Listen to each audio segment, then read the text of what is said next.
Hello, আসসালামু আলাইকুম guys. আজকে বাবার বাজার থেকে নানান রকমের মাছ এনেছি। প্রথমে বড় একটা পাঙ্গাস মাছ, তারপরে ছোটো ইচা মাছ। তো ইচা মাছগুলো আমি প্যাকেটগুলো খুলে খুলে দিচ্ছি কোনটা কী মাছ। তারপরে বড় ইচা মাছ, মেবি এই ইচা মাছে নামটা কি বলে আমি জানি না। কেউ কেউ চিংড়ি মাছ, কেউ যে যা যা বলতে পারে। তো আরেক সাইডে বাইং মাছ এনেছে। তো পুঁটি মাছ আমি ভাজা খেতে খুব পছন্দ করি। বাবার জন্য বাইং মাছ এনেছে, পুঁটি মাছ এনেছে, আমাদের জন্য চিংড়ি মাছ এনেছে। তো আমি একটা একটা করে খুলে খুলে দেখছি কোন মাছটা কীরকম।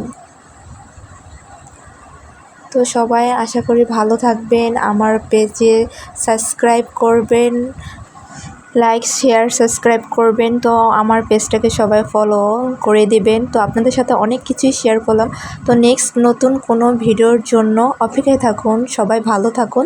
আল্লাহ হাফেজ।